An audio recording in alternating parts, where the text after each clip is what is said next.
Hello and welcome to a conversation on the Daily Bern. I'm your host, Eric Miller. Today I'm joined by an awesome, fierce, and fiery progressive from the great state of California. She's running for Oakland City Council, District 3. She's got an incredible background. We'll get into that. Amazing platform, just an absolute superstar. It's an honor to welcome Carroll Fife. Am I saying that correctly, Fife? You are like Barney. Right on, but much cooler, much cooler. Way cooler. She's currently driving. She's a passenger. We clarified that, so this is not an unsafe activity. But so hopefully the signal will hold. I want to talk about your election is November 3rd. Let me get that out of the way, and we'll mention it a few times. CarrollFife.org. People can donate. People can volunteer, make phone calls, all that stuff. It's Oakland City Council that you're running for. And you were a Bernie delegate in 2016 and 2020. But I want to ask, like, what activated you politically? Oof. Gosh, it was such a long time ago. I guess the lack of congruence between my upbringing and what so many people around me were experiencing. I think due to a really good union job that my father had as a journeyman electrician in the industrial Midwest, he was able to create a very stable and, good life for my family. And then when I became an adult and I moved out of the house, I was like, what is this? I'm super struggling and my friends are super struggling. And like, it was just, I didn't understand. So I started reading and researching and going to study groups to find out, like, what are the conditions that are creating all of this inequity.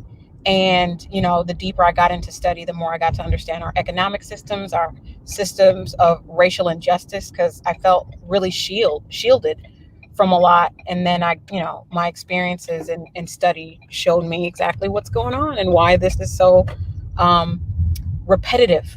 And it's the systems, it's a systemic change that is needed. So I think just my life politicized me and, having some really good friends along the way.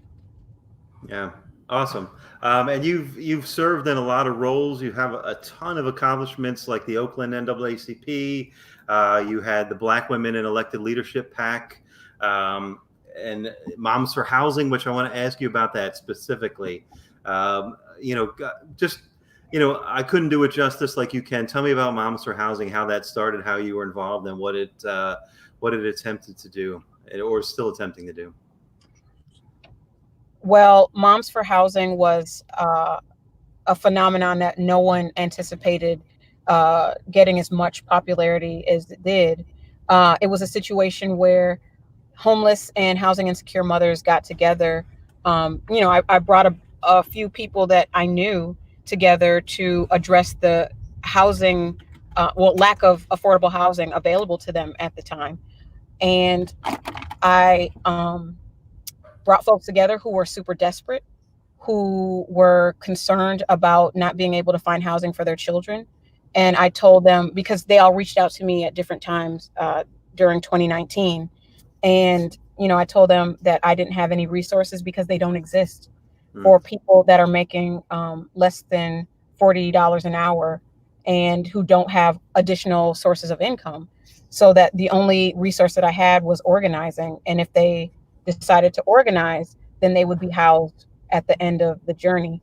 And so that's how it started. And, we did a week of action from my day job, and it turned into this international phenomenon that got everyone's attention because Black mothers stood up and decided to take their lives into their own hands and challenge the real estate industry and the speculative housing behemoths that have, taken over the housing stock in America. So, yeah, good times. Yeah, that's one of those lobbies that doesn't get a whole lot of focus, right? There are real estate lobbyists that sort of block out middle class and poor residents from housing, right? There's they buy tenancy rights, leans towards the real estate lobby, et cetera, et cetera. That's the front lines you were fighting on and are still fighting on. There was a picture that I wanted to pull up. I'm not sure if you can see it on your phone, but it was really striking. And it's one of those things. I'm preaching to the choir here, but the poverty doesn't get a lot of attention, right, in media, right? And I was just looking, and I saw this picture, and it really struck me, right? So this is in Oakland. This is a, can you can you maybe talk about this picture?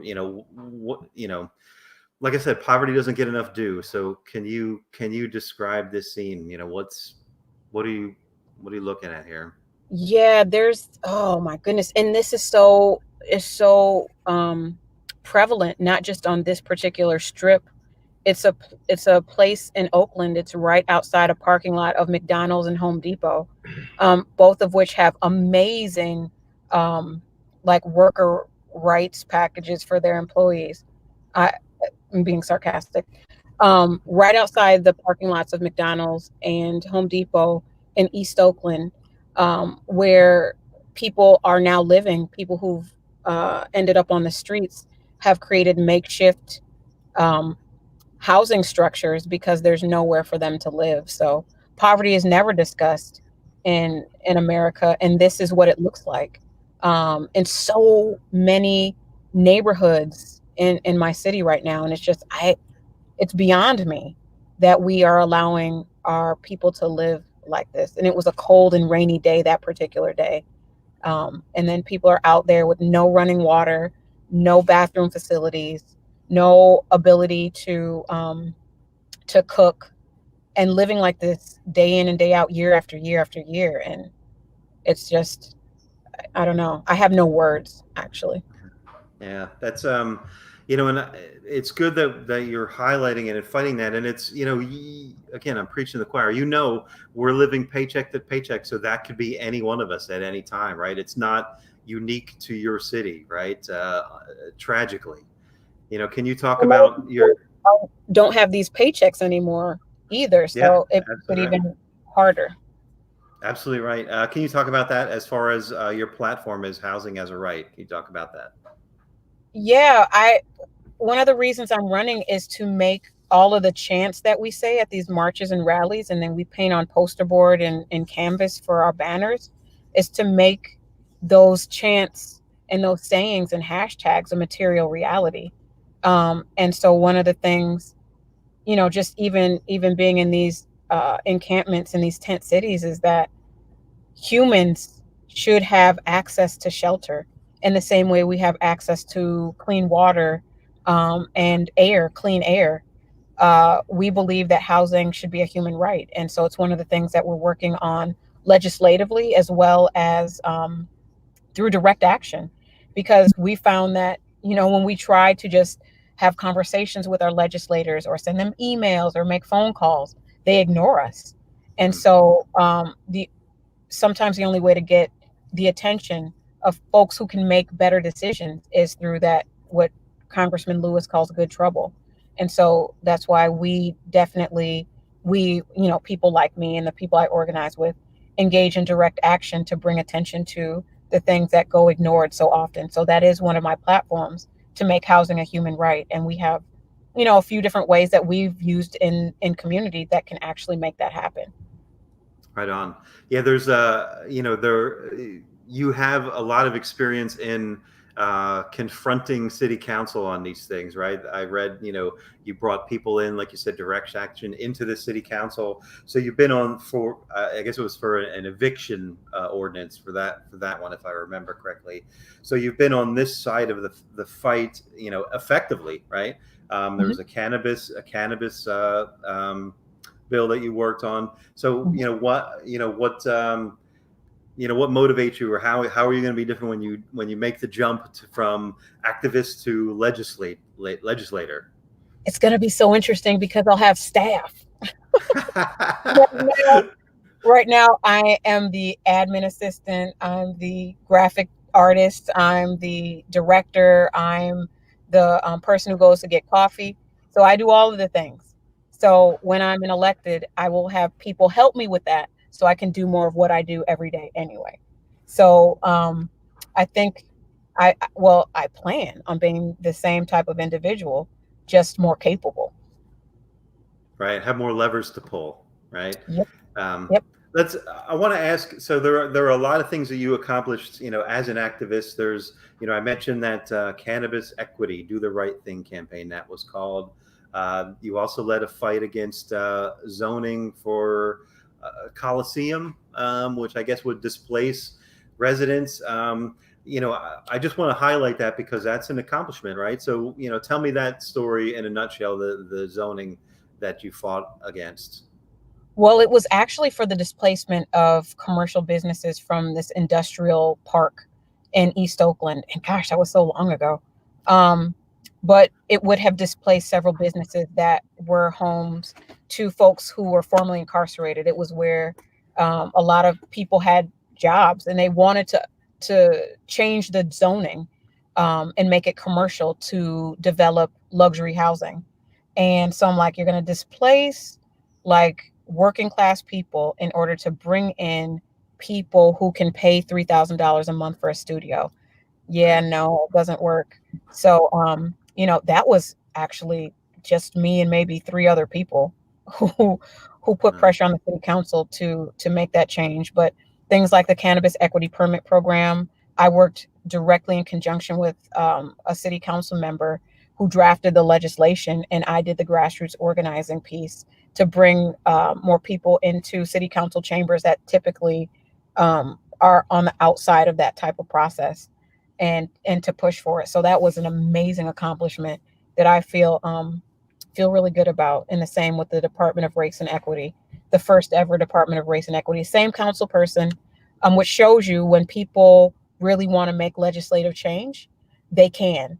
And it also shows that when you combine that legislative change with grassroots organizing, you can push those levers that you were just talking about. So those are three things I'm very proud of, and I hope that I'm able to do more of that on the other side of the dais.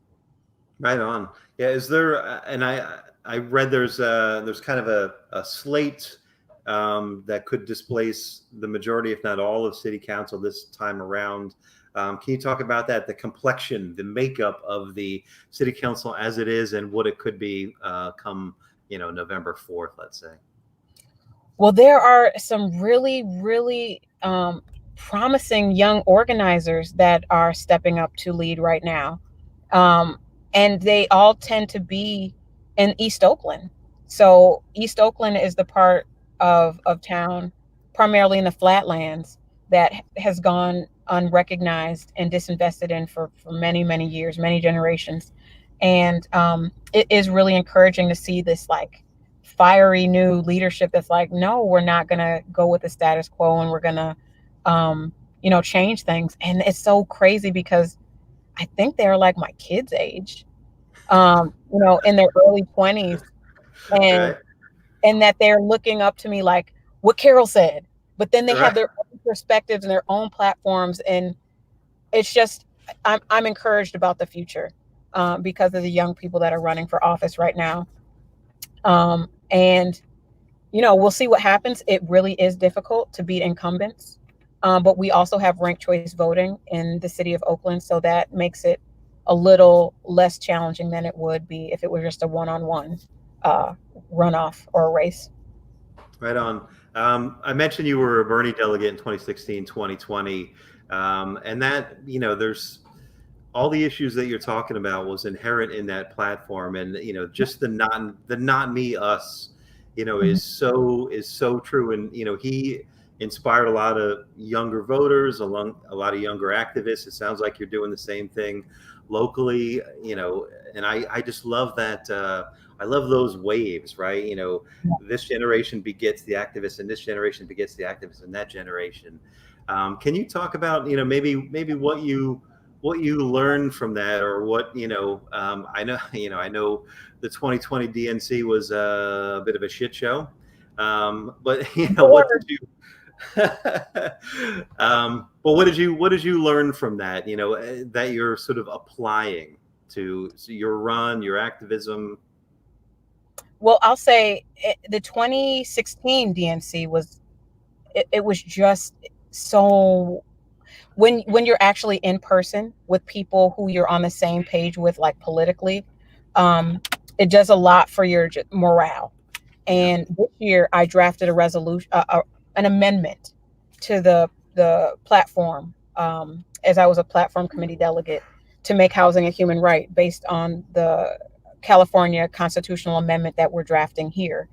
And to see it come back torn apart and completely reworded, was extremely disheartening. I mean, I expected it, but it was extremely disheartening.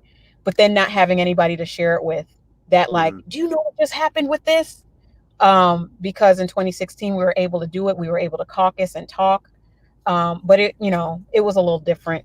And so I'm learning that it's really difficult to organize in COVID and to just even have those check-ins with the folks that you're organizing with, because Zoom and the phones get really played out and difficult. But it's a different era that we're living in. We got to deal with it, but it is definitely a lot more challenging. Yeah, no doubt. So that's an interesting point. So how do you inspire, especially during COVID, how do you inspire disenfranchised voters, right? Like how do you get out the people that you're actually fighting for, but maybe have just, it's all the same, nothing ever changes. Like, how do you animate those voters?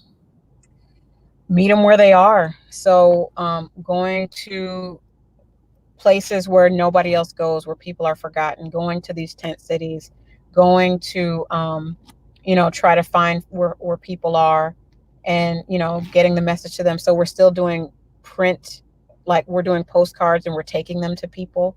We're having neighbors talk to their neighbors, family members talk to their family. And we're going to start a web show just like this on Thursday. So I'm going to try to reach people that way.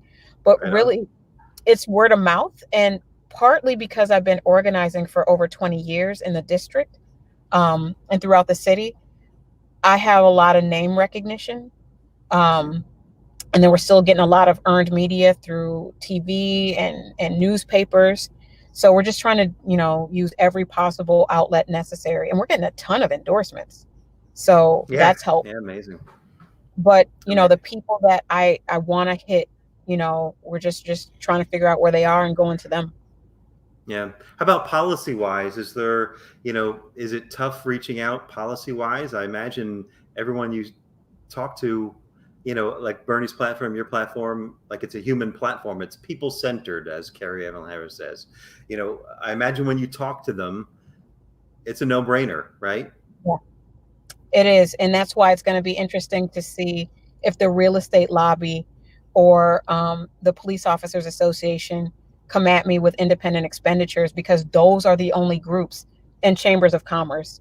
Those are the only groups who do not resonate with the platform and resonate with what we're saying. Like, everyone deserves health care, whether they get it through their job or not.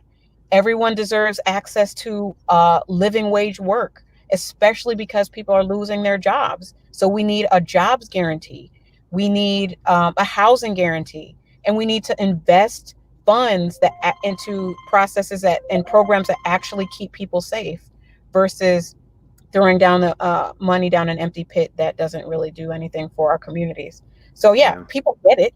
And I'm actually just listening to them, which is what an elected official should do in a democracy, is listen to their constituents, but that just doesn't happen. Yeah, imagine that. Imagine not listening to like a lobbyist or a donor, but actually listening to a human being, right, with issues. Terrorism. Right. Right.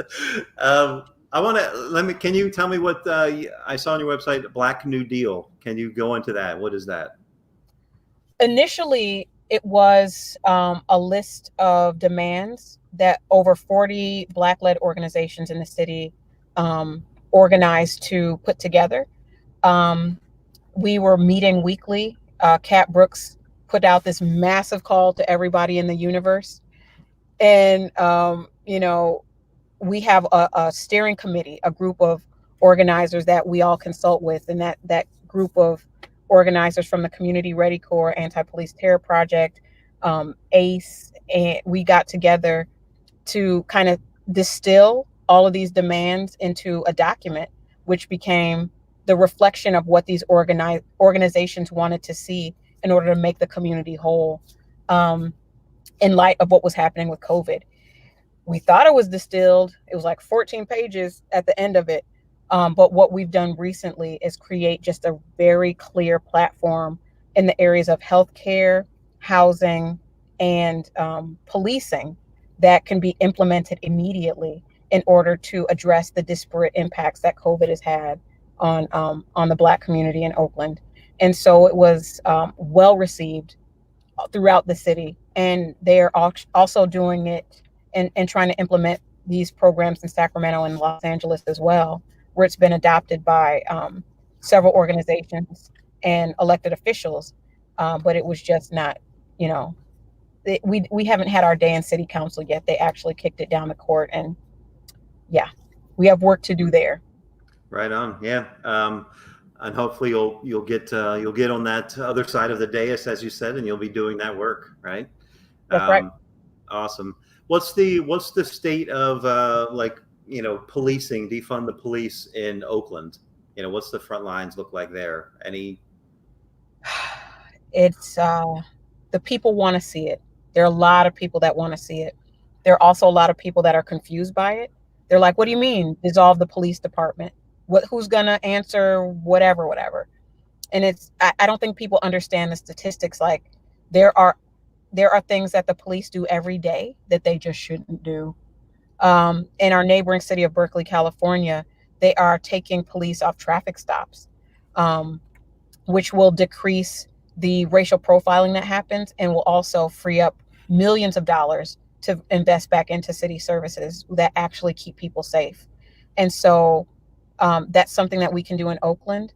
But sometimes people think when you say defund the police, and then actually people mean different things. So I want to, Right.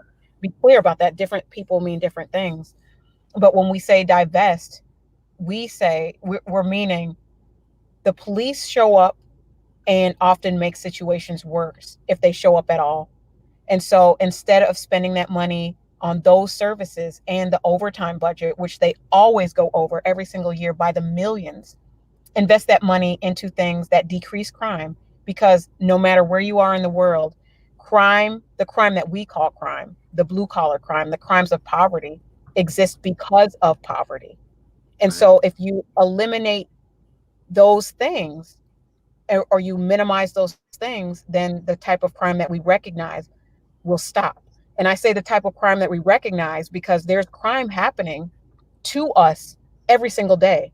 It's happening when banks steal the wealth of homeowners, and speculators can come in and buy entire neighborhoods because of their collusion with the, once again, folks in big real estate and different corporations, and the way that they steal wealth and that they create poverty and they create mass incarceration.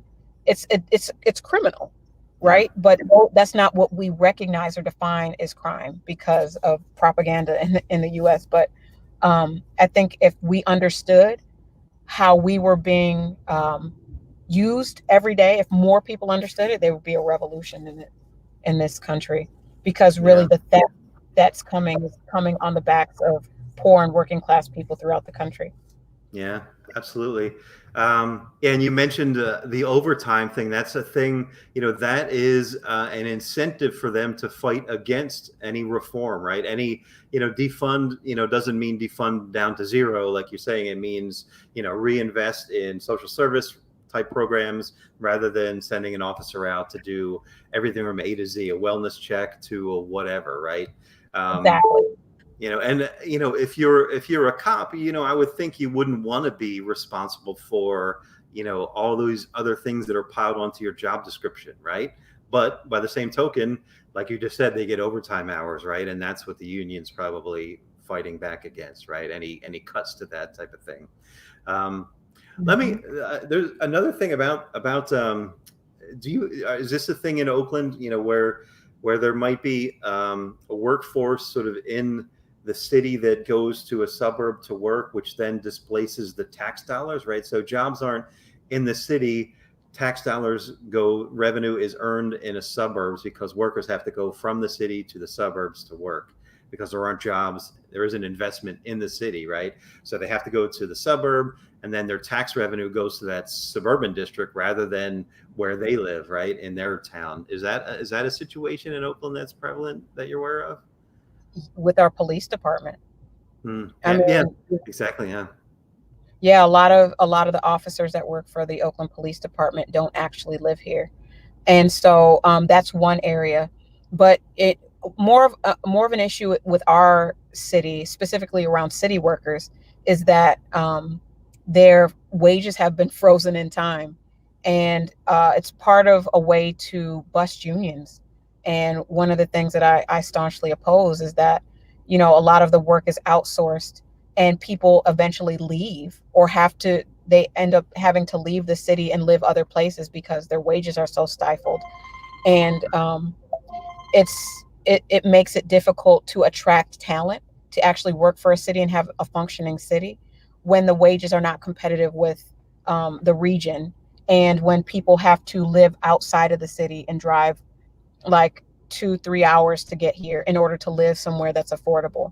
So Right. there's a bunch of stuff that we need to address and No correct, doubt. but it's definitely going to take some out of the box thinking, so we can kind of move the needle from where we are right now. There's a lot like we're trying to restructure our gross receipts tax model because everybody pays a flat business tax for their particular industry, and it ends up subsidizing large corporations and burdening small businesses. Oh yeah. That's another one of the problematic um, laws that we have on our system of taxation in the city of Oakland. It's something I've been working on for the last year, and it's just we need new creative thinking on the council in order to push for what the people are asking for. Right on. Right on. So again, the election is November 3rd, carrollfife.org. People can go donate, volunteer. I watched your People's Procession where you announced your campaign, which was awesome. You literally just drove through the streets with a series of cars, and it was a sight to see. Very cool indeed. It's one of those things, like you said, how do you campaign under, COVID conditions, and that was an inventive and I thought creative way to do it. And I'm going to push back on you. During your speech, you said you were an introvert. Well, I think you're, my friend. I think you're so wrong on that. Maybe you don't know what introvert means. You are not an introvert. You were superstar. Very, very inspiring speech. So go check Well, out thank you. Carol. Yeah, there's videos of that out there. Go check her out doing that. Anything else that you kind of want to make mention of? Like, what are you most hungry should you get on city council? What's the first thing you're going to like, the passion issue? Like, what's the first thing you want to jump in on? Gosh, there's so many things. I just have to do one. Oh, I And don't they're all know. connected too, which makes it even more Okay. challenging, right?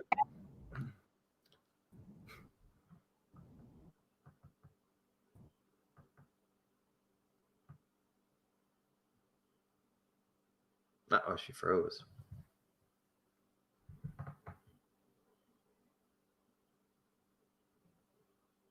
Give her a minute to catch up here. Hopefully. While we wait for that, again, her election is November 3rd. It's Oakland City Council, District 3. There's a cool, like she said, there's a great slate of candidates out there. So check out all the districts. carrollfife.org, carrollfife.org. Go throw her a couple of dollars, go donate, share this video, share her stories. That's a funny image to freeze on too, but maybe there she dropped off. So yeah, so I'll thank Carol for joining us. Thank you for listening to this conversation with Carroll Fife. Please go check out more on facebook.com/dailybern. And we're also on YouTube. Go subscribe, share, like, comments, all that stuff. It's always appreciated. And yeah, here's Carol's information. Housing as a human right. She wants to divest from policing, invest in the community, workers' rights. She's fighting for everything progressive, doesn't take corporate PAC money, just an absolute superstar. So, carrollfife.org. Go make a donation. Like I said, volunteer, make some calls and some texts, and let's get another progressive on the other side of the dais, as she said. So, thank you all for tuning in. I will see you tomorrow. Tomorrow I have Jamal Bowman, so tune in for that one.